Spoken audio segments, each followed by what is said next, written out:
Welcome to The Gathering Place, where we ruminate on topics related to tourism, trails guiding, and the conservation of wild spaces.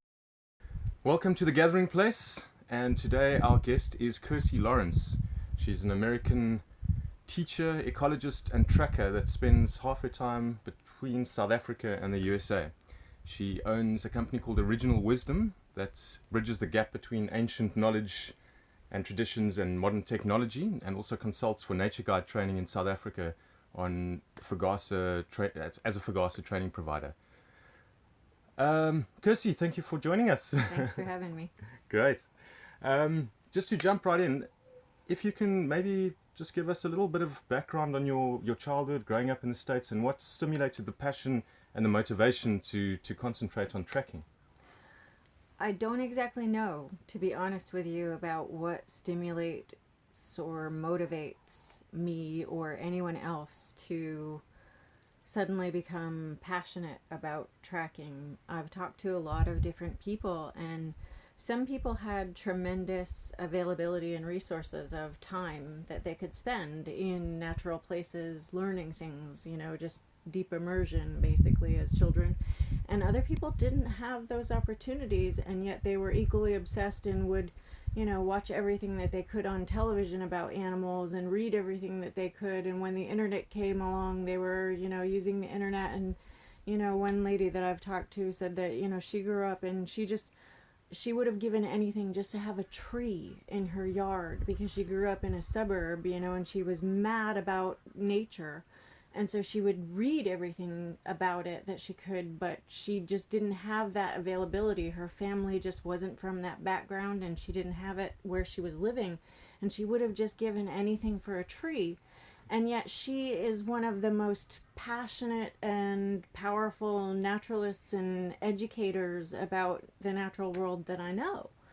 And so I wonder about, this commonality and what, makes some people gravitate towards, like wanting to know every track and sign that they can out there, which of course is impossible. And other people want to have every kind of, shoe in their closet that, I just don't know. And as for me, so I don't know why, I became obsessed with tracking. But I do know that from a very young age, I did have the availability of wild places. And my parents, thankfully, were very brave, I guess you could call them, in that they just let me go. Okay. And, maybe that was a day and a time when you could just let your children go. There's a lot more safety concerns that people have nowadays. But, I literally could wake up in the morning and walk out my door and just disappear for the entire day into the woods and not come back until dark. And my parents were okay with that. Jeez, what type of wildlife did you have around where you lived? Well, it was New England. It was, so when I was about 8 years old, my family moved to Connecticut, and they moved there because of the school system. It was supposed to have one of the best school systems in the country at the time. So I was a Navy brat, I was a military brat, and we moved around a lot as a child. My family's originally from northern New York on the border of Canada. But from the time that I was about 8 years old, I lived in Connecticut. And Connecticut is really, it's kind of this blend of two worlds, because it's between Boston and New York City, so you're hours from those two meccas, but Connecticut is mostly forested, and it has an abundance of wildlife and wild places. So literally I could step out my door and onto a trail and just go for the entire day and not see another human being or a house or anything. And people don't think of Connecticut in that way. They think of it as kind of suburban, That's yuppie exactly sort of. Thought, yeah. And there is a lot of that in places, but there's also a lot of woods and wild places there. So I was really fortunate. And we had the whole contingent, that we were missing the big carnivores. We're still missing the big carnivores. Were there brown bears in Connecticut area? No. I mean, not brown, sorry, black bears. They're the smaller ones, yeah. So they were gone for a while, but there is a population of, I think, I'm not actually sure how many of them there are. I haven't checked with the departments there in quite a long time. but there's a healthy population, let's say, in the northwest corner of Connecticut, and there's a reservoir that, you know, follows that whole area there, and it goes up into Massachusetts and then into Vermont. So there's, you know, like this corridor that animals can follow, including black bear and moose. No brown bear, that's more western species. Sure. But I mean, you know, so we do have bears, and bears do, like, they come to Ledyard. Ledyard, where my folks have settled, is on the coast. It's like one town in from the coast. You might have seen the movie Mystic Pizza at some time in your life. That was based in a little coastal tourist town called Mystic, where all the tall ships and everything come in, and it's a seaport town. And one town in from that is Ledyard. Okay. And we even get bears occasionally that come through Ledyard into the, you know, more forested parts of Ledyard, because there are some, you know, civilized, built-up sort of places too. Okay. But we even get bears occasionally that come through, but they tend not to stay. It's a little bit too busy for them now there. And, you know, of course, if they don't find another bear, they're going to carry on until they do. It's actually quite interesting, that point, just because across the world it seems like wildlife's making a comeback into areas that they used to occur in, and then were sort of exterminated, and now people's attitudes are changing a little bit, and they're becoming more accepting, and you're hearing, you know, wolves and even cougars in the US, bears into new areas, which is quite encouraging. It's brilliant. You know, I live for the day that we have mountain lions in New England again. I mean, how cool would that to have, like, you know, a mega predator there that, you know, I mean, it just adds an atmosphere that it you does. can't put your finger It's on. very different between, you know, like when I go tracking, when I go back to Connecticut, the tracking is very different than it is here. You know, I go out into the woods there, and yes, I'm paying attention, but it's not the same level as, you know, even this morning with a small group when we're trailing, you know, I'm constantly eyes up, ears open, you know, I mean, it's just what you do here. And I take that practice back with me when I go to Connecticut, but there really isn't that much of a need for it as far as safety is concerned. There's a need for it if you want to see an animal before it sees you. If you want to see a potential bear or a bobcat or a coyote or a white-tailed deer, which are incredibly wary. You know, so there's a need for it in that regard, but from a safety aspect, there really isn't. And it puts that little bit, like, that, you know, predator puts you on edge, just increases your awareness and the overall sort of, you know, quality of the experience in a way. I think it teaches you how to listen more deeply and how to pay attention more deeply, because you have to. You know, I mean, if there's no need for it, then we evolve away from it, right? No, it's quite interesting. A friend of mine who moved down to the Cape, who used to work in these areas, you know, surrounded by lions and leopards, he moved to a farm just outside, well, about 2 hours outside of Cape Town, but one of the criteria of where he moved was there had to be something that could kill him, just to keep him on edge and create an atmosphere. I understand that. And the fact that there's Cape leopards in the mountains there makes him happy. Yeah. Yeah, you know, Lee and I have talked about eventually getting a place in the U.S., a little cabin somewhere where we can store our library and our skulls and our sticks and everything.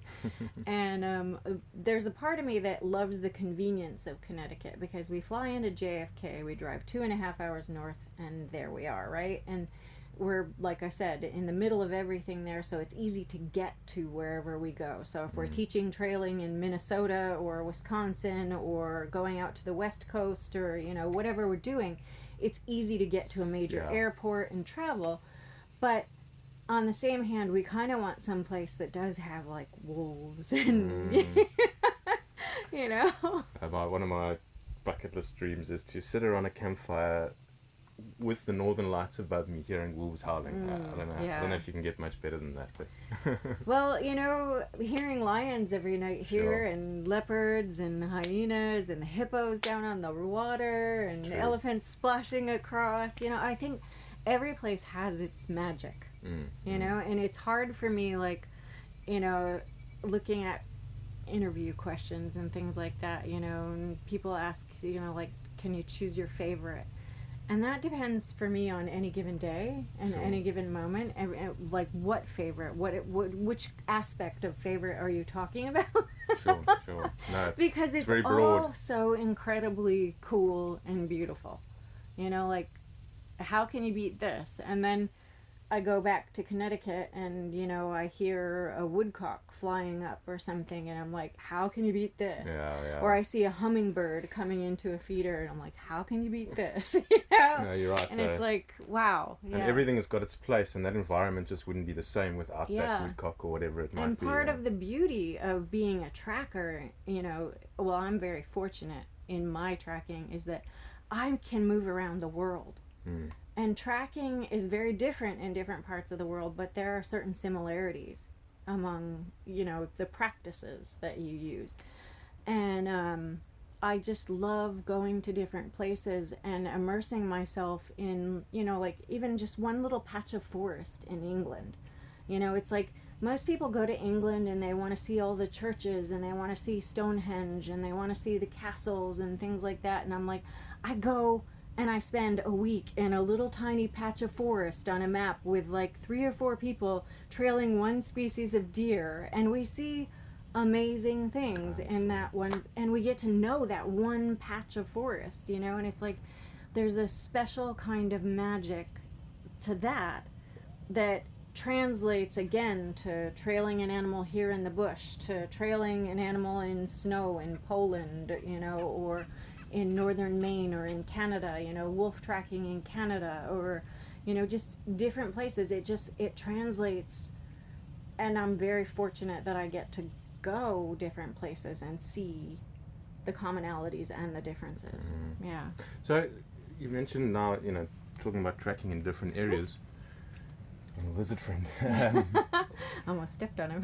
From a sort of practical application point of view, in the rest of the world compared to Africa, how does tracking as a discipline differ? Like obviously, in South Africa, we still use it in the tourism industry, potentially in the security industry, in other places. How does that practical application differ from what you've seen?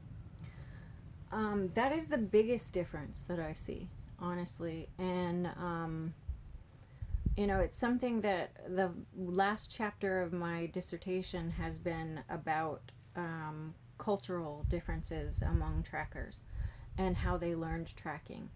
And I've changed my vocabulary several times during that chapter because originally I was talking about Shangaan trackers versus European descended, you know, South African trackers versus American trackers, or, you know, like I was categorizing them according to culture. But then I figured out that really what it was about was that people perceived differences among the practice of tracking, how they portrayed themselves as a tracker and how they thought about tracking based on whether or not they did it full-time or part-time. So even myself, I could say I do it part-time because I do a lot of other teaching as well, right? So it's a big part of what I do, but it's not what I do every day. Whereas full-time trackers, a lot of the Shangaan guys that are around here, you know, like this is what they do every day, all day. True. So they go out in the morning, you know, with a guide and they sit on the bonnet of that vehicle and they look for a trail. And then if they don't find that animal sitting next to the road or something, it's his job to get off that vehicle, go find it, radio to the guide, and the guide brings the guests in, right? This is what the industry is based on. And these guys do that every day. Sometimes twice a day, sometimes 3 or 4 times a day, depending on how much time there is left in a game drive or, you know. And so there's people who do that every day full time, and then there's people who do it part time. And it might be a part of our job, or it might be something that we just do recreationally that has nothing to do with our job. Yeah. But the perception is different. Like those full-time trackers that I talk to, the first thing that they talk about is trailing. You know, like tracking is following and finding an animal. You ask somebody who's an American and they start talking about track and sign. You know, and you ask somebody usually who is European descended but has been born here, lived here, you know, for most of their lives, if not all of their lives. And it's like this blend, this nuance between the two, you know. But the more you talk to any one of those subsets of people, the more they talk about tracking, the more the Shangaan people start to talk about track and sign, and the American people start to talk about trailing. And so it branches out to become this all-encompassing thing of tracking is the ability of someone to identify, interpret, follow, and find. Okay. Because I remember years ago, Adrian Lowe told a story about tracking in the US and how people would spend like a morning following a squirrel track from one tree to the other and measuring like the gait, the straddle width, and all of that. And that was a morning's tracking. And, you know, obviously with the Shangaan tracker on a vehicle in a reserve, if Why they are they saw gonna that, they track would a think, what the hell is this person going on about? Yeah. So for them, and yeah, presumably people that do it for a living, the idea is to find your quarry. And correct me if I'm wrong, but I can't really think of any full-time, I mean, are there any full-time positions in the rest of the world that would require tracking as a daily No. thing? I mean, maybe missing persons, does that ever come up? Not as a daily thing, though. You know, true. like nobody does it every day. Yeah. You know, So it's more pastime, like an interest in extramural sort of or activity. part of your job. Or part of your job, if you're in biology and that type of thing. Okay. Yeah. So now we've started talking about the different facets of tracking. Maybe, you know, a lot of people aren't exactly sure of what cyber tracker is and how the tracking qualifications work. Maybe you could just give us a little bit of an intro on the cyber tracker system, a little bit of the history and how it works. Sure. So I might, you know, get bits and pieces of it incorrect, so don't hold me to it if that's the case. But because obviously the person that you want to ask about the history of CyberTracker is Louis Liebenberg. Sure. So he started the system in the 1990s when he was working with a Bushman family group, I think in Namibia. And he was tracking with them, and he had spent some time tracking in the army, spent some time, you know, doing it on his own before then, and had developed sketches. You know, if you hear him tell the story, he will describe himself in the army as being on fence patrol or something, you know, where he was spending a lot of time in one place, and so he would sketch tracks. And he created these really accurate composite tracks, you know, and his commanding officer or something, you know, saw him doing that and said, and enlisted him basically to do a tracker manual for the army. And so Louis started putting together these sketches. He was visiting with Bushmen and he was tracking with them. He was really interested in the persistence hunt that they do, where they actually run down an animal until it is physically exhausted or overheats and are able to dispatch it, you know, after it has overheated. And so he's really interested in that, and he was trying to interview them, find out. He participated in a persistence hunt, and he became friends with these people. You know, everything in this world is about a personal connection, right? Yeah. And he became friends with these people, and they said to him, in essence, "Hey, Louis, do you think you could get us a job?" You know, because... Using those skills. Yeah, because, you know, people... Indigenous, if you look at the true, you know, meaning of indigenous, native to a landscape, you know, is to not be a tourist on that landscape, right? And these people all over the world are being pushed into smaller and smaller areas, and the Bushmen at that time were being pushed into areas where they were not allowed to use their traditional methods of hunting anymore. And so here you have these people who are some of the last still practicing, you know, cultures that are still practicing tracking, because every culture comes from a tracking background, right? That's how we survived. So there's no disputing that. But these ones that were still practicing it were being pushed onto ever marginalized areas, and the ability to practice those skills was being taken away from them. You know, like, you can't hunt in here, you can't cross over this boundary, you can't, you know, I mean, it just puts limitations on what you can do, and then you can no longer live like that, and then you need to go get a job. You know, you need to work at the local pick and pay, you know, stocking shelves or doing something. And there is no pick and pay where these family groups were. So, you know, they were like, "Do you think you could get us a job?" And Louis developed software. He had a couple of people working with him, Justin Stevenson for one. But they developed software that at that time ran on a little Palm Top. It was a PDA, personal desktop assistant, and you could plug in a GPS unit to it. And it was all icon based. So you didn't have to know the language. You didn't have to know how to read.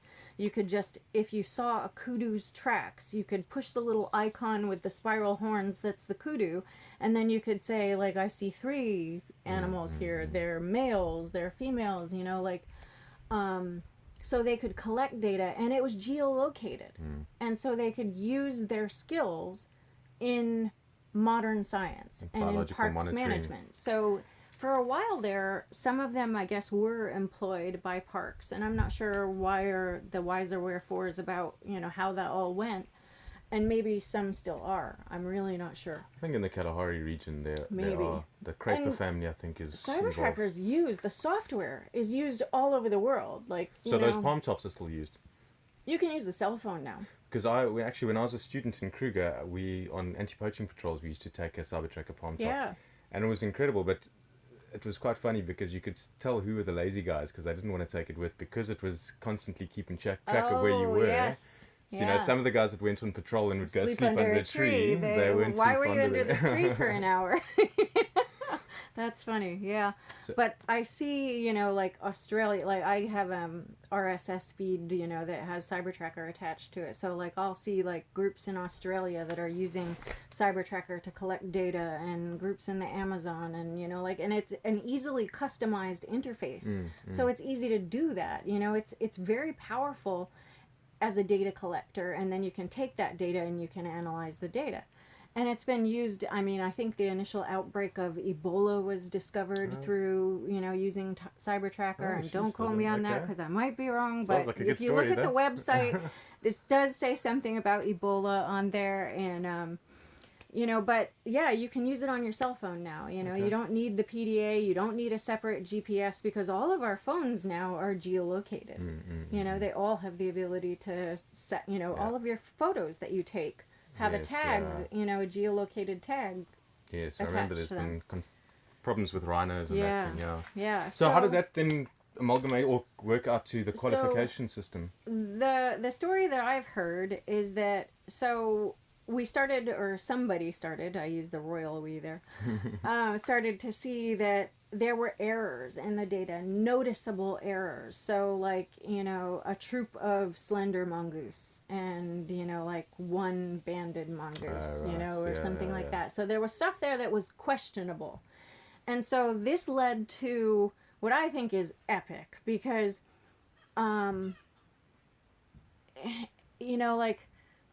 we assume that because someone is a bushman, or because someone is a Shangaan, or because someone is, whatever culture in the Amazon is still practicing tracking or whatever, that they're experts, right? If the culture still has it, then they're experts.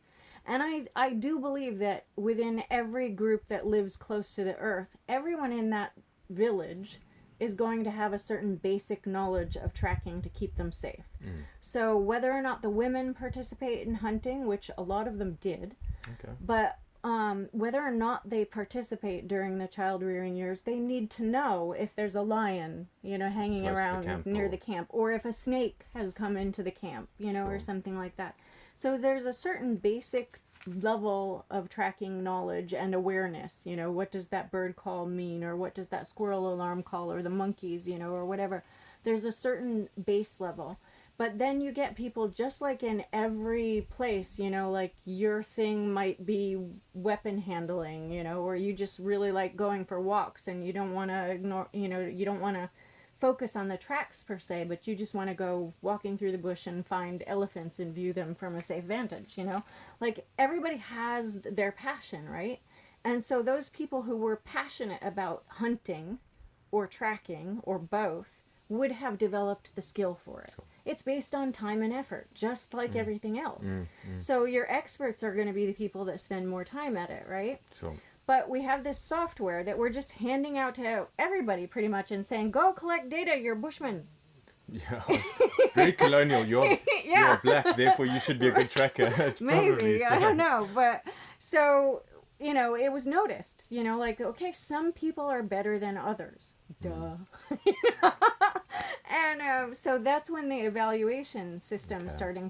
started to be developed. So a lot of people don't know that CyberTracker did start with this technology, and then it evolved to the need to, okay, we need to know the quality of the people that are collecting our data. How good is their So skill? the assessments actually came to justify the Yeah. the palm tops. Yeah. Okay. Yeah, so that's where CyberTracker came from. It's the Bushman and logo, with his bow, because that represents the persistence hunting. Okay. And then the CyberTracker is actually the software. So again, it's the marriage of the old and the new, the ancient and the new Yes, technologies and stuff. Which is what your US-based company, Original Yeah. Wisdom, sort of focuses Exactly. on. Yeah. And and that focus is that got a lot to do with research and I'd what do you like do for with it. I'd like for it to include more of a research component going forward. Historically, the company's only been active now for about 5 years. I started it in 2015, and it's been doing really well. And we do sort of adventure education programs, and we bring people from, we have a group coming from Scotland this year. We've had groups from England. We've had groups from all over the US.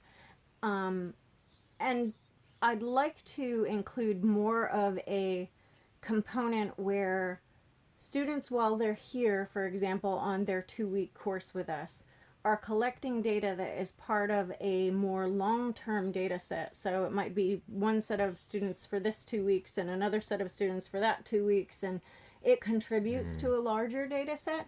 But we haven't gotten that aspect of the company up and running because we've been really busy just running the study abroad sort of component, and we're running tracking intensives where people come from all over the world. It's too much to do, not enough time. It One of really those. is. And I really hate to say this, but in a way coronavirus has, it really has forced us to slow down a little bit and to really look at, okay, obviously we need to focus on the things that put bread on the table, and we do have people to think about, that work for us, that we want to make sure that they're taken care of.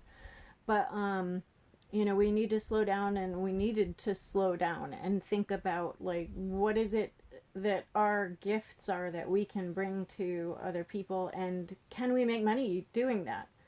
Because the two are not always the same. Sure. Yeah. So, you may love doing something, but you can't make a living at it. No, 100% though.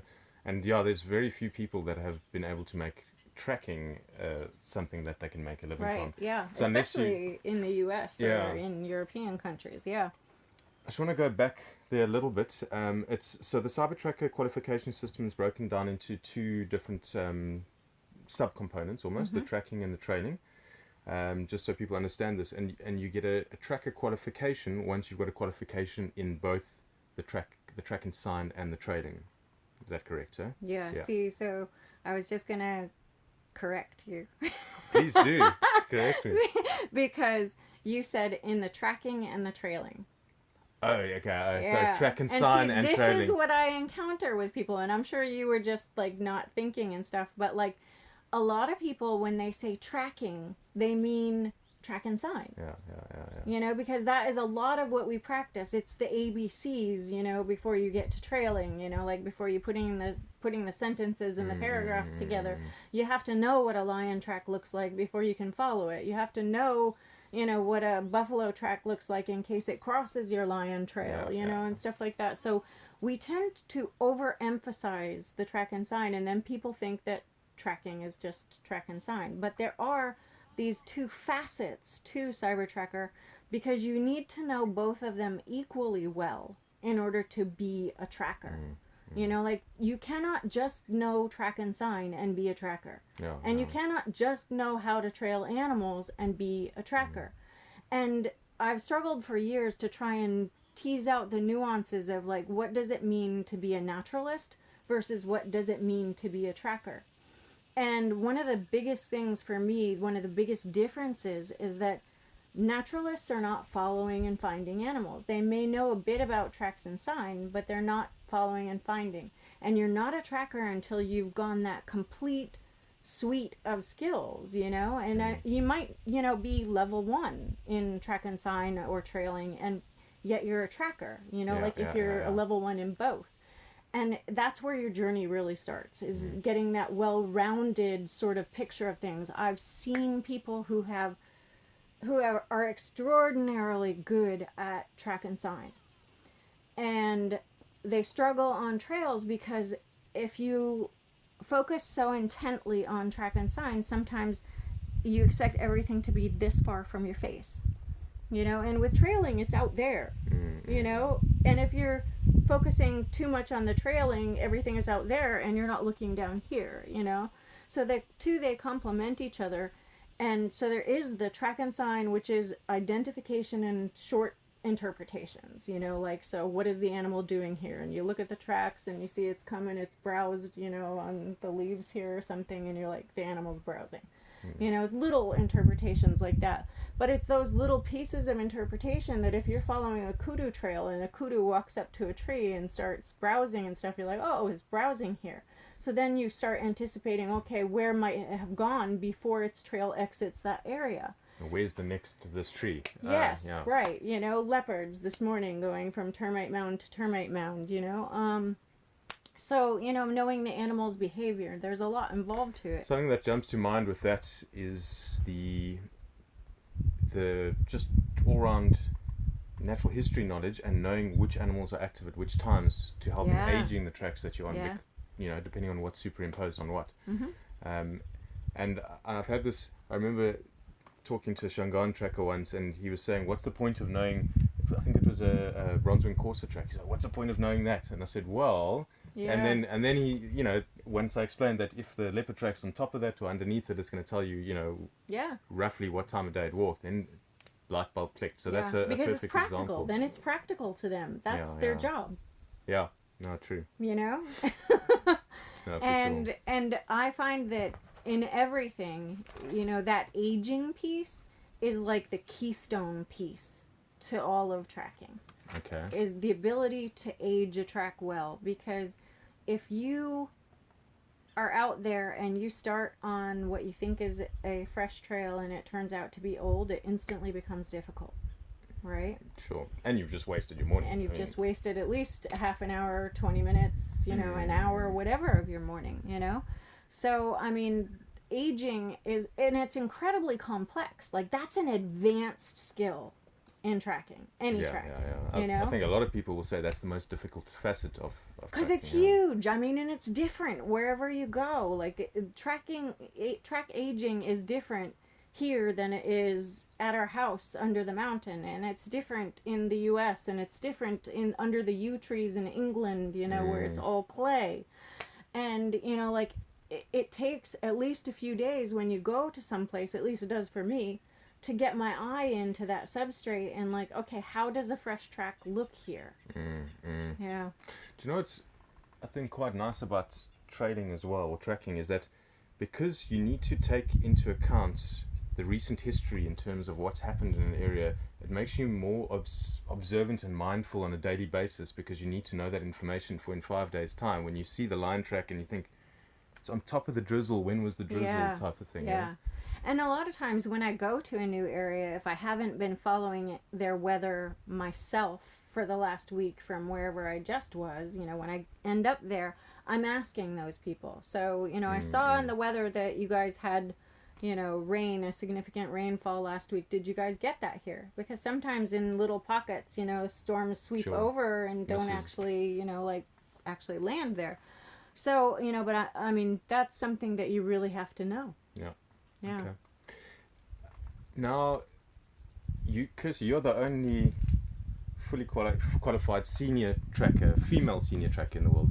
Why do you think it seems to be a bit of a male-dominated pastime? I mean, if I think about it, you know, from people that are working in the industry in South Africa, I don't know any female trackers that track in the game lodge industry. And most of the people, enthusiasts I see, are men as well. I see quite a lot of women who are trackers. There's a lot more into the track and sign aspect than there are into the trailing. Okay. And in the US, that seems to be particularly so. Although there are some really good women who are doing the trailing aspect of it. And I see that here too. I know a few that are, at the professional level and are sitting on the cusp of becoming specialist in both track and sign and trailing. In Germany as well. Are they? Okay. Yeah, and so there's probably more than you're aware of that are pursuing that qualification, but there are fewer women than there are men, generally speaking. I don't know why that is. I mean, it seems to be a trend in the guiding industry as well. As far as, like professional trackers at a lodge, I've, in my interviews with trackers, I've asked them, like, have you ever seen a woman tracker? And there was one woman tracker who was employed, I think, at Singita for a while, and depending on who you talk to, they'll say, she got sick and she decided to quit and she went home and then she came back in some other lodge and became a guide, or something like that. But I think that there's an enormous amount of pressure, especially when in that culture where all of the trackers sitting on the bonnets of vehicles that are employed by lodges are black men. It can be very difficult to integrate into that. And I think there's an enormous amount of pressure, not from the lodge, but from the trackers themselves, and they're not growing up herding their father's or their grandfather's cattle anymore to learn tracking. So they sometimes don't even really learn how to track properly until they get to a lodge and are mentored by some of these older guys. And if you are a woman and you're sort of like looked at like, well, why is this woman here? Like, what is she going to do? Then you might encounter some resistance, and that might affect your health, and you might decide to leave the position. Okay. But I mean, this is all unsubstantiated. Sure. It's just this is my interpretation of different things that I heard at that time, and I don't see women pursuing it in the industry here in South Africa, but across the world in other cultures I do see it. I think potentially a lot of the African cultures here, it's a very much a woman's role is as a family support and the mother and the home, so it is difficult to get into that type of industry. And if you talk to some of the guys, they'll say, oh yeah, like my mom or my grandmom and stuff, like she knew tracks, she just didn't track. Sure. Okay. No, sure. And I mentioned this morning about how potentially women can be better trails guides than men for a number of reasons, and I think that probably holds true for tracking as well, because for women, ego is less likely to get in the way, and often ego like clouds men or people's judgment. Often women are more sensitive to nuances and potentially have better observation skills. I don't know. So I seem to think if you've got a man and a woman with the same abilities or same general abilities, there's a good chance a woman would be a better tracker because of those qualities. Maybe. You don't want to say it out loud. You don't want to start that way. I don't know. Because you mentioned just now about your thesis. Maybe you can quickly, in a nutshell, tell us a little bit about your PhD and what you're focusing on.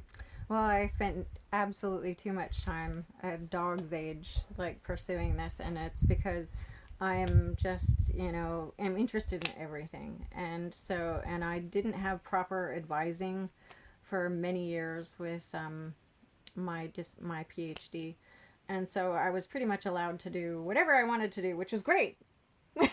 Sure. But it didn't get me far, and so I studied a bunch of things, and probably any one of them could have been a dissertation. Okay, so you did multiple dissertations. Yeah, so... sounds like a female thing to do that, yeah. Thanks. So, I looked at, across the scientific literature, how tracking has been used, even when it's not called tracking. And I think that my most recent analysis, I looked at over 700 papers or something like that, like peer-reviewed, scientific published papers that used some form of tracking. So, like, whether they were collecting scats for DNA analysis and it was on some endangered marten species in England, but they didn't mention, whether or not the person collecting those scats, so that they're obviously not using the word tracker, but that person who's collecting those scats needs to have some knowledge of what a marten scat looks like and how do I tell it from a fox scat or, something else that's local to that area. And did they make any claims about the accuracy of that? Did they even consider it? And then what claims did they make? So I looked at, over 700 papers and boiled it down to 421 that I thought actually included tracking and either did or did not include some aspect of the reliability of their person collecting the data. And I think I only found 11 in the end that actually had quality, like collection of data where they considered the skill of their observer. They did sort of some quality control as well to analyze whether. Yeah, and I considered, dual processes with camera traps and, I'm drawing a blank, GPS collars and things like that, like all of that in there as well. And, even with those, there's a certain amount of human error, that you could end up falling back on if you're GPS collaring black bears and, like they den someplace, your GPS signal will probably be gone for the most part anyway. But, like if they're stationary, I guess the best example would be Mark Elbrock's studies with mountain lions. Like if he has a certain number of locations that are in one area, he goes, or his team goes and investigates that as a kill site, right? And they interpret the kill site. But, okay, so you've got your rigor in there that it's a GPS collared animal. They put out camera traps on the animals, so then they have photographs of the animals that come in. But there's still an element of interpretation in interpreting that kill site. And so he only uses level 3 or higher track and sign. Cyber tracker qualified level 3. Okay. In his scientific work, which is great. Sure. But I mean, I've looked at, over 100 years of scientific papers now, and there's just so few people that have even considered that, and it's the old, computer engineering adage, like garbage in equals garbage out. If you're just putting garbage data in, then what you're going to get for your results. And how are we basing our management policies and things on this data if we don't know the quality of it, right? And it seems like a no-brainer. And there have been papers over the years that have come out and said, we need to know the reliability of our observers. Yeah. And still it goes on. And still, like even now, that Cybertracker is how old now? I mean, there's other systems besides Cybertracker as well. Cybertracker being the oldest and the most well known. But are you finding now research or conservation organizations and research projects are valuing the Cybertracker qualifications in observers? No. Not really. Still not. No. Jeez, that's sad when it's out there. It really is. That's kind of my point. And then, so there's that aspect of my dissertation, which, like I said, could be a dissertation in itself. And then I set out camera traps all across from the Waterberg to here in the Lowveld, different lodges. I would go to a lodge for a week here and a week there and whatever. Worked with all different levels of trackers, recorded their level of track and sign and trailing, their tracker level, and would set up camera traps on a plot. And every morning we would go and we would check those plots. And I'd say, what do you see here? And they'd tell me everything that they saw in the plot. And then I would check it against the photos in the camera trap. And I was using that as a quality control because in the CyberTracker system, I remember I told you that Louis created sketches out of composite tracks. Those are the most accurate drawings that we have of animal tracks. Like, still to this day, that is kind of like the Bible of tracking in South Africa. And Lee's books use Louis' drawings. When he recreates a drawing, it's Louis' drawings with permission or co-authorship even of Louis. Because they're accurate, right? And we we assume that they're accurate. We assume that, I plop down Louis' book on the dirt in front of you and I start telling you this is a serval track and this is not a caracal track because, and I start going through the characteristics in that book. And this is not an African wildcat track and this is not a small leopard. And, and think about all those little mongooses and stuff that we're saying this little toe here is different on this one. Well, is it? We assume it is. Because it is in Louis' book. And so that's we're the assuming way that that's, we've been teaching it, as evaluators and as trackers, even though you're not an evaluator, you teach tracking. So you're assuming that what the information that you're given is correct when you teach it. Yeah, true. And so we're basing this international system because CyberTracker is the gold standard for tracking evaluations and it's international, right? So we're assuming that this standard is accurate, right? And so I wanted to see, do these different trackers at different levels, tracker 1, tracker 2, tracker 3, professional, specialist, senior tracker, whatever. A, can a level 3 actually tell you more than a level 1? And B, basically, is what we're teaching correct? Are those specialists able to look at the ground and say, yes, that's a serval because of what I have been taught, because what I have seen, and it turned out to be true. Okay. So Louis' drawings are good. Yep, Louis' drawings are good. And the different levels that the trackers had attained, was it? Yeah, it's like, almost a linear. Perfect. It's beautiful, Yeah. So, there's that. And, that was 10 years of data on itself from different tracking evaluations as well, that I collected from all the different evaluators. And they gave it to me. And I said, okay, this person had, gotten a level 2 in track and sign. And these were the questions that they got wrong. And these were the answers that they called them wrong, So, which species are more easily confused with other species, practical information, So that helps you personally with training afterwards as well, because you see where the guys make mistakes. And it also mistakes. helps in land management because you can say, all right, I want to study elephants. All right. And elephant sign tends to be big and noticeable. Tends to be. There are some subtleties that it takes a higher level tracker to interpret. But a lot of it, you maybe don't need a track and sign specialist to interpret. Sure. So it depends on the questions you're asking. But in general, it gives land managers and conservationists, people who are going to hire observers, a guideline to say, all right, based on the complexity of the questions or the complexity of the foot morphology of the species that I'm studying or the rarity of the species that I'm studying, I either can hire a level 1 tracker or I need a specialist. Yeah. Are there, I can't really think of many applications where you would just want a level 1 tracker. At what point did you find that accuracy reaches a sort of plateaus off to a level that's, I suppose it doesn't plateau off, it goes all the way up to senior? Well, it's interesting because of the way, so we talked about the division or the 2 different types of evaluations, the track and sign and the trailing. But then a lot of people don't know is, all right, so you have level 1, level 2, level 3, professional. And that's all considered what we used to call the lower band or the standard evaluation. And once you achieve 100% and are a professional tracker, then you are invited to the specialist level evaluations. And you have to achieve, there's no levels in specialist. You have to achieve 100% or you don't achieve it, right? So you remain a professional tracker until you achieve specialist.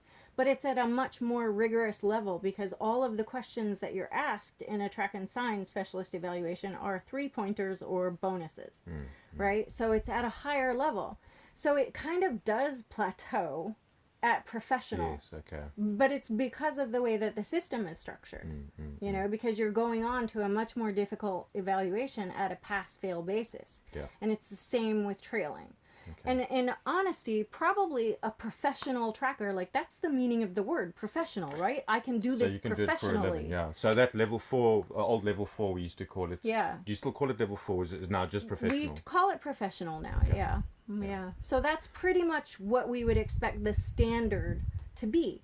The only circumstance you asked if I could think of a situation where a level 1 would be employed is if you had teams of trackers going out and you had someone who was a professional tracker that was the team leader, for example, who had level 1s, level 2s, level 3s going out with them. Yes, okay. And so they could be the quality control on the data. Okay. No, it makes sense, but it also, I mean, if I think a lot of Shangaan trackers in the Lowveld, a lot of them maybe wouldn't attain a professional qualification because their methods might not be the most efficient, but they're still damn good trackers and can find leopards every single day, even though they can't get to a professional level yet. So I think what I'm trying to say is that you can still be extremely competent with a level lower than a professional level. So Kersey, just a couple of personal questions now on tracking. I know you don't like questions about your favorite animal, but what's your favorite animal to track? And why? It depends on the day. Geez. It's really hard to choose a favorite, to be honest. Let me put it this way. What do you find the most challenging animal to track? That also depends on the day. But honestly, I don't know if I find them the most challenging, but I really appreciate trailing smaller animals like white-tailed deer in the US or roe deer in the UK or impala or duiker. You know, here I find that I learn a lot about how to see tracks in different substrates and, you know, just where to look and stuff. And I think that those smaller, often underrated animals to trail are your best teachers. You know, like I confidently feel like, you know, I spent most of my time, my time when I was learning the process of trailing white-tailed deer in the US. And I feel like the base that they gave me, I could probably go anywhere and track anything because they're just great teachers and they're super alert, you know, like many of the antelope species here. And so I feel like if you can track something, you know, like one of your smaller ungulates and stuff and just practice on that they're brilliant teachers. They're honestly some of my favorite animals to track. Okay. And it's not sexy, but, you know, like a leopard. Is that because it's like more subtle sign that you're forced to be more observant, or is it... Well, see, I mean, leopards can be super subtle as well, you know? I mean, I just think that, you know, like a leopard this morning when we were trailing that leopard, you know, like we were choosing the most probable route and we were going there and we were looking for sign, you know, and we were taking a trajectory and we were assuming, okay, if she's not hunting, she's going to be going in this general direction. And while that's still true for antelope, I find that they do a lot of this too. Sure. You know, because they do a lot of feeding, you know, and stuff. And they're just, I mean, you really have to find that balance between searching for the trail and interpreting what they're doing and keeping your head up and being alert, because they're like invariably just like over the next hill or something like that, you know, and you don't want to spook them. So it's just you're using your whole skill set all of the time with them. Yeah, it makes sense. Yeah. Okay. And on that same note, what venue or what geographical place has the best substrate for track and sign that you've ever come across? Ngala Camp. So we're currently in Ngala Camp in the Baluli Game Reserve. Yeah. And on the banks of the Olifants River, there's fine silt and the substrate's just incredible. Yeah, here. I mean, I've been to Tule, where, if you've been to Tule, right? And Tule means dust in the local language, right? And the substrate there is brilliant for tracking too. But I find that the substrate here at Ngala Training Camp is equally as good as Tule. You know, I mean, and it's great because down here by the river, like you said, we get that silt from the river. So it's really fine. I mean, you can fingerprint baboons and vervet monkeys, and you see little tiny rodent toes, you know, and things like that. it's absolutely fantastic, the detail that you can see. But then the further you get from the river and the more you go up into these granite kopjes, it gets more and more challenging. So you have the range of conditions here. And then you learn to look for track traps, and it's a great teaching venue. Okay. No, that's good points all around, I think. Yeah. In terms of a bucket list species that you haven't tracked before, what would you love to track one day, and where, in what environment? Anything that I haven't tracked yet. But we have plans. We had plans to go next February to Russia, to the far eastern region of Russia, and track tigers in snow. Oh, wow. Siberian tigers. Yeah. So I still want to do that. Jeez, I'd love to go track, like Kamchatka bears and, brown bears and wolverine up in Alaska with our friends up there. And, but yeah, just anything. I'm completely mad about tracking. And, like, if there's tracking involved, I'll be there. Doesn't matter where or what. Yeah, like everything's on my bucket list. Cool. I mean, that's fantastic. What a way to live if everything's on your bucket list. That's you're never disappointed. That's great. It's true. Yeah. Obviously now we've been in lockdown for a while. What have you been using your time doing? What have you been working on? So Lee and I have both been collaborating on doing some online and correspondence courses for trackers. We want to expand basically the reach of affordable tracking, and expand it not just to people who live in environments like this where we can, basically walk out of our tent in the morning and trail a leopard or a pride of lions or whatever, but people who might be in the cities and they want to learn, okay, what are the basic things that I should look for to tell a cat track from a dog track, a sparrow track from a dove track? What can I do to teach myself how to learn how to differentiate tracks and signs, so that when I go to more natural areas, to parks and things like that, I'll have some knowledge to build on. Or, in the rare incidents where a leopard walks through Pretoria, like they'll be able to document its tracks and signs, so we want to make it accessible to people of all economic backgrounds, and also to people who basically live from city to the bush to, and we're starting with South Africa, Southern Africa actually, and Lee's books. So each course will be based on one of Lee's books, and that will be the textbook, and we'll have a manual, and then we'll have accompanying online lessons and a private Facebook group, and include social media and YouTube videos of us doing different things. Just to make things clear, when you reference Lee's book, we're talking about Lee Guttridge from Nature Guide Training, his tracker manuals, eh? Yeah. Okay, cool. So I forget, not everybody knows who Lee but so we've been pouring lots of time into that, and getting that right, and trying to make sure that it's clear and succinct, and recording videos and searching through photos and taking photos and writing lessons around that. And it's approaching, something where we could probably roll out the first couple of courses. But the first course is about giving you a process, and that includes trailing. So it's not just track and sign. As I said, you're not a tracker unless you're identifying, interpreting, following, and finding. So all of those are included in it. But it's about giving you a process for figuring out how you learn this stuff, and then taking that to the next level, actually learning some material, some content. Brilliant. And then the next course will be based on Lee Guttridge's Mammal Tracks and Sign book, and Louis is a co-author on that. And then the next one is Bird Tracks and Sign, and then Invertebrate Tracks and Sign, and then we have one on trailing. Jeez, that's pretty comprehensive. Yeah, well, it's actually, it's fun, because that's what we enjoy too, and it's so much bigger than, like I say I'm obsessed with tracking, and that's absolutely true, but like what I appreciate the most is when we bring people out here from the US or from Europe, or a lot of them are young students, high school age, just entered college, you know, maybe never camped in their lives, maybe never left, you know, the state of Connecticut or the United States.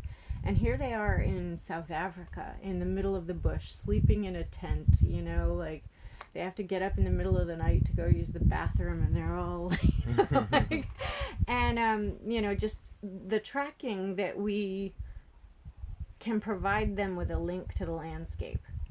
And, you know, that's exactly what it does. It connects you to the landscape. I think you were talking today about when you bring people out on trails and you know that when they fall asleep in the shade in the middle of the day that, you know, you've achieved something there because they're comfortable.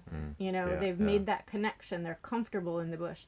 And we're trying to accomplish the same thing, you know, like by changing people into one tracker, like one tracker at a time sort of thing. Yes, okay. Getting them more connected with this, you know, all of this, whether you live in Johannesburg or you live in a township or, you know, you live out here, so that they'll be aware, they'll be looking for changes, and they'll be willing to, you know, maybe put their foot forward and fight for this when the time comes for it. What's that old adage that you'll never protect something until you understand it or love it or something like that? Yeah, it's what is it? It's Baba Duam. So it's you only protect what you know, or you only, something like that. Yeah. But it's basically, so I mean, it's not just the tracking component, but by introducing people to the tracking component, by default you're introducing them to this whole amazing natural environment. And then they go back home, right? And they find out that they know more about this environment than they know about their backyard. You find that with the Fogasa students all the time, the internationals, that when they finish a course here, they're like, I can't believe I know nothing about where I come from. But it teaches them how to learn, you know, because then they have a foothold. You know, then they have something that they can go back home and they can say, all right, I need to get a tree book. I need to get a mammal book. And I need to start, like, I know how to look They've got a process alternate from opposite. And, you know, like, it gives them a process. So it gives them just, you know, that toehold or that handhold where they can start clawing their way through it. And oftentimes I think it's just because the natural world is so big. There's so much to know, you know. I mean, part of its brilliance is that we can never know it all, right? Otherwise, it'd be boring. But, you know, there's so much to know that I think that that's intimidating to people. And so rather than try to identify that one track or that one tree or that one bird or whatever, they're just like, there's too many birds, you know. But if you give them that, you know, finger hold, say, you know, 5 birds, 10 birds, 10 tracks, you know, whatever it is, then they can start to form comparisons, you know, like this one here looks like that hyena track, but it's different in this way and that way. And so they build on the knowledge they've already gained to like piggyback on that knowledge to go further. Okay. Yeah, everything is relative. You know, like everything is relative to what you know. Like you have to have a framework to hang things on, you know, and so we're hoping to give them a framework, you know, where they can take it further themselves, and then if they want to, they can come join us in the bush or one of the other evaluators. Hopefully at some point they'll be evaluated and we can see how these courses actually work, you know, as a sort of standalone learning tool as well, you know, like how much do they actually benefit people in terms of starting from perhaps zero knowledge to, okay, I feel like I'm ready to take an evaluation. How much did I actually learn from this? Okay. Yeah. Okay, that's exciting. I think that's going to complement what you guys do out here in a very good way. So just maybe what sort of tracking programs do you and Lee Guttridge offer together here in South Africa?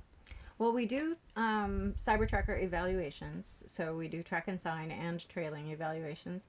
And then in terms of courses, we have several 2-week-long what we call tracking intensives that we run here.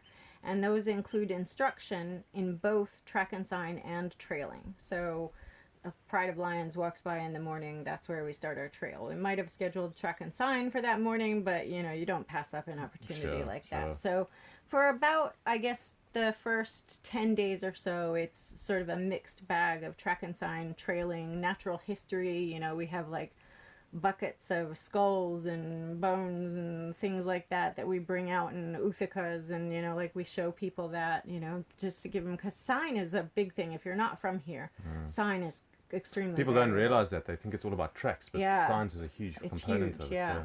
So we spend about 2 weeks doing that, and then we evaluate, track and sign. And generally, I think everybody on our courses has gotten at least a level 1. You know, some people do better than others, but some people have already more experience than others too. And I find that even people who've come from Spain and, you know, other countries, that they do well because they have that framework we were talking about. Yes. Like, they know how to tell a cat family from a dog family track, you know, so that helps. So we have those, and then we do a trailing intensive after the track and sign evaluation is done. We do a trailing evaluation, but only 4 people are able to stay for that because those consume more time. Sure. So those are like a first come, first serve. If you've done the intensive and you want to stay and do a trailing evaluation, it's more time. So we have a few of those that go every year and in different seasons. And then we have a trailing intensive that we do too. It's normally 9 days, and we just trail the whole time. And there's no evaluations with that. It's just go out in the bush and just trail, just practice trailing. Awesome. Oh, Yeah, okay. Oh, that sounds like good fun. Okay. it's amazing.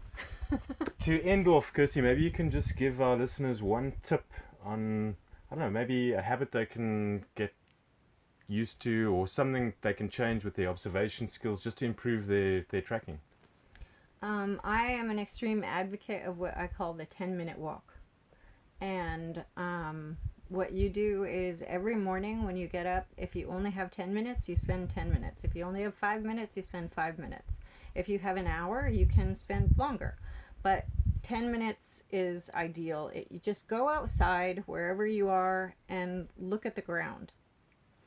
And I usually, when I'm here, go out and I look at the driveway. And every element of the weather, you know, precipitation, wind, anything that has come through in the last 24 hours is noticeable on that driveway. If I'm at home, there's a little route that I walk at home. When I lived in the United States, I had a little path around my house, and I'd just go walk that every day. The same path. Same path. And sometimes you're only looking at your own tracks and how your own tracks have weathered every day. Sometimes you're looking at, you know, a deer or an impala's, you know, that, okay, I know that was there yesterday, but I can only see that right edge of the hoof or something like that. And you're getting to know partial tracks as well as you're getting to know aging and how the weather in your area affects aging. And then you'll be able to pick up on that more quickly when you go to another place. So just that simple act of taking a 10-minute walk every morning, and it can be hard if you live like in an apartment complex or something, but there's always a path nearby that people walk their dogs on, or, you know, something like that. Just go and look at the ground. You'd be surprised at all the little subconscious details that just get filtered into your brain and filed away, and after, you know, a few months, a year of doing this, you are amazed at what you know, and you're amazed at how you can say, that's a fresh trail.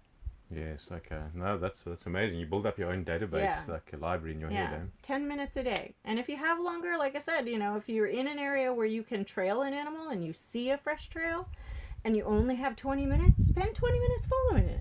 If you have an hour, spend an hour following it, you know, trying to follow it. Yeah. But that, just looking at the ground, spending that time is critical and easy. Thanks. That's awesome. Great. No, thank you. Okay, great. Kersey, thank you very much. How can, if people want to get involved in your courses or get involved in your online courses that you're busy developing, how can they contact you? So my email is Kersey, Kersey, at originalwisdom.com. So they can contact me there. And my website is originalwisdom.com. And the new one that we're developing, Lee and I are developing, is trackermentoring.com. Excellent. Okay, great. Well, thank you very much for the chat. It's been great. It's been really interesting. Thank you. All right, cool. Okay. Thanks.